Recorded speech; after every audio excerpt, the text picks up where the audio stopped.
रोहतक से सांसद दीपेंद्र हुड्डा और अंबाला से सांसद वरुण चौधरी आज यमुनानगर में रमन त्यागी के निवास स्थान पर पहुंचे। यहां पहुंचने पर उन्होंने रमन त्यागी से बातचीत की, क्योंकि कुछ दिन पहले ही रमन त्यागी की पत्नी का निधन हो गया था। ऐसे में तमाम कार्यकर्ता भी यहां पर मौजूद थे।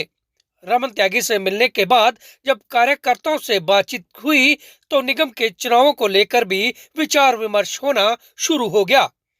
ऐसे में कांग्रेस के कई कार्यकर्ता यहां पर मौजूद थे।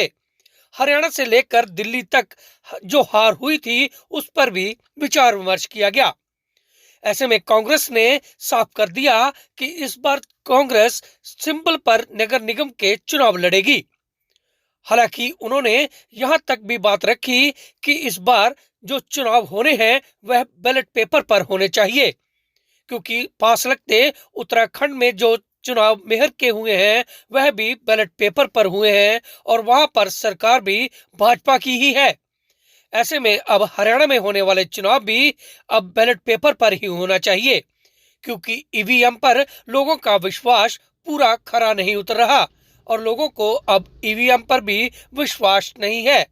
हालांकि दिल्ली में हुई हार को लेकर दीपेंद्र हुड्डा ने साफ कर दिया कि उन्हें वोट प्रतिशत तो बड़ा जरूर मिला है, लेकिन कहीं ना कहीं हार को भी वह स्वीकार करते हैं।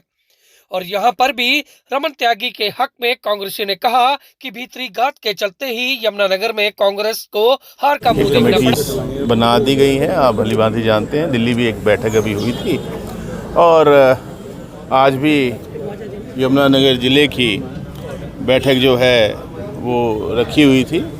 जैसे मुझे बताया गया था इंटेक ऑफिस में शायद अभी वो पूरी हुई है, तो पूरी तैयारी है जी और मजबूती से चुनाव लड़ा जाएगा। तो 11 तक का है और जो एप्लीकेंट्स हैं उन्होंने तो अपने नाम दे भी दिए हैं। जो कमेटी बनी है उसके सामने नाम दिए जा चुके हैं। सर, क्या कोई ऐसी डिमांड रखी जा रही कि बैलेट पेपर पर चुनाव? जी हाँ, बिल्कुल।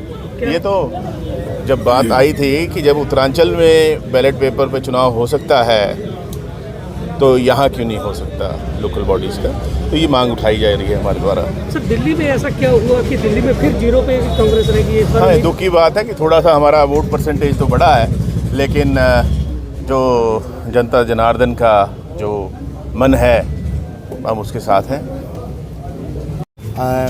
जहाँ तक निगम के चुनाव की बात है, कांग्रेस पार्टी ने फैसला कर लिया है कि जो हमारे कॉरपोरेशन मेयर और पार्षद हम सिंबल पर लड़ने जा रहे हैं। ये पहले भी कांग्रेस का हमारा निर्णय रहा है। इसके साथ जो नगर परिषद और नगर पालिकाएँ हैं उनको लेकर अलग अलग सभी नेताओं ने अपने विचार दिए हैं, जो हमारे प्रभारी हैं और जो हमारे सेक्रेटरी प्रभारी हैं, और वो लोग उस बात को लेकर जो भी निर्णय करेंगे उसके आधार से हम परिषद और पालिकाओं के मामले में आगे बढ़ेंगे। नगर निगम के मामले में हमारी प्रक्रिया बढ़ चुकी है आगे। हम निगम का चुनाव सिंबल पे लड़ेंगे और हमें पूरा विश्वास है कि बहुत अच्छा प्रदर्शन कांग्रेस पार्टी का रहेगा। ये जब हमारी बैठक हुई थी तो ये प्रस्ताव हमने रखा था और ये हमारा प्रस्ताव भी पारित किया था हमने दिल्ली में कि उत्तराखंड में जब निगम के चुनाव, निकाय के चुनाव बैलेट पेपर से हो सकते हैं, तो यहाँ भी हरियाणा में भी बैलेट पेपर से होने चाहिए और मशीन से नहीं होने चाहिए। क्योंकि ईवीएम की जो मशीन है, ईवीएम की मशीन पे सभी का विश्वास नहीं बन पा रहा है। देश में स्थिति ऐसी बनी है कि ईवीएम की मशीन पे सबका विश्वास नहीं बन पा रहा है। इसीलिए ये जो चुनाव है, उत्तराखंड के चुनाव भी अभी हुए, हमारी भाजपा की सरकार है, वहाँ ये चुनाव बैलेट पेपर से हुआ। हरियाणा में भी निकाय चुनाव बैलेट पेपर से कराए। हरियाणा के चुनाव अधिकारी, उनके पास हमारा एक कांग्रेस का भी डेलीगेशन भी जाएगा, मिलेगा। और दूसरी जो बात हमारी आई है, जो हमने प्रस्ताव जिसका पारित किया, कि निगमों में जो एससी रिजर्व सीट्स थी उनकी संख्या को घटाया गया है। भाजपा पूरी तरीके से ऐसी समाज विरोधी मानसिकता भारतीय जनता पार्टी की है, ये सब जानते हैं। विद साहब कह रहे हैं कि वो हेलीकॉप्टर से नहीं उतर रहे, दूसरी तरफ आप लोग कह रहे हैं कि वो जलेबियाँ खिला रहे हैं, कहीं कहीं भाजपा जीत रही है वहाँ। तो वो जलेबियों से और हेलीकॉप्टर से, उड़न खटोले और जलेबियों से की बजाय मैं समझता हूँ कि अपने जनता, हरियाणा की जनता के काम पे ध्यान दे मुख्यमंत्री जी। दिल्ली में निश्चित तौर से जो कांग्रेस की जो आशाएं थी उनके अनुरूप नतीजा नहीं आया है।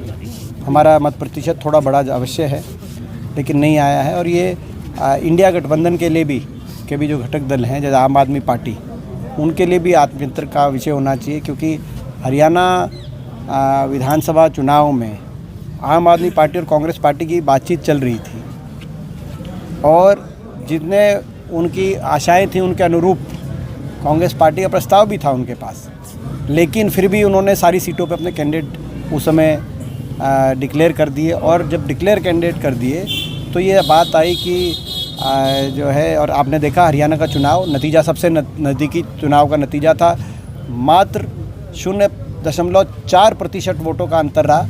कांग्रेस की 39.5% वोट आई हरियाणा में और बीजेपी की 39.9% वोट आई, यानी कि आधे % से भी कम का वोटों का फासला, जो कि देश में सबसे नज़दीकी चुनाव आज तक का विधानसभा का हरियाणा में देखने को मिला। तो ऐसा आम आदमी पार्टी के बारे में उस समय धारणा बनी कि भाजपा को मदद पहुंचाने के लिए कैंडिडेट उतारे गए हैं। तो ये मैं समझता हूँ उनके लिए भी आत्ममंथन का एक विषय होना चाहिए कि इंडिया गठबंधन के जो घटक दल हैं वो कहीं ना कहीं जो है इस बात से मुझे लगता है उनके लिए भी आत्मचिंतन होना चाहिए। समीकरण